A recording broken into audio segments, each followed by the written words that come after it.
की अड्ड्यात म्हणजे येणाऱ्या या 10-15 दिवसात बकासूर आणि सर्जा तुम्हाला जोडी पळताना बघायला मिळेल, कारण की त्या बैलात पाळण्याची मजा आहे ती कशातच नाही. नक्की, कारण गुरु आणि शिष्य म्हणायला लागेल. नाही, त्याचा गुरु ह्योच. जसा बकासूरचा गुरु सोन्या तसा ह्याचा गुरु बकासूर, कारण की त्या बैलानं अखंड भारतभर हा सर्जा एका दिवसात काही तासात दाखवून दिला अखंड महाराष्ट्राला सर्जा कोण आहे. बरोबर. आणि त्या ज्या दिवशी त्या बैला बरोबर पाहला देवाबरोबर नंदी बरोबर तेव्हापासून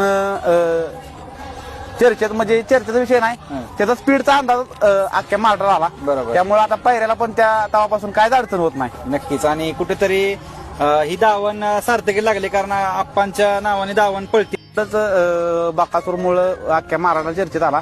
जिथं फॉर्च्युनरला खोंड पाहिला होता तिथून खोंड चर्चेत आला ना. आज तिथून एकाही मैदानात खोंडानं मार खाल्लेला नाही. प्रत्येक अड्ड्यात 1-2 नंबरच करतोय खोंड. बरोबर. म्हणजे कुठे ना कुठेतरी एक आशीर्वाद लागल्यासारखं तुम्ही म्हटलं की बकासूर सोबत पळाला, कंटिन्यू पण गुलालात आहे. आता ही जोडी परत नंतर कधी पाहायला मिळेल आम्हाला? पुढच्या मैदानात 100% तुम्हाला बकासूर बरोबर पाहताना बी दिसेल. आणि आणि भरपूर फॅन फॉलोइंगच्या पण कमेंट आल्या होत्या. आता मगाशीच दुपारी आमचं बावड्यानं आमचं बोललं होतं की मामांना फोन करायचा आणि पायरा करायचं. मोहिल शेटला पण फोन करून बैल मागायचा आपल्याला पुढच्या अड्ड्याला. नक्कीच. आणि संभाजीनगरमध्ये आता भरपूर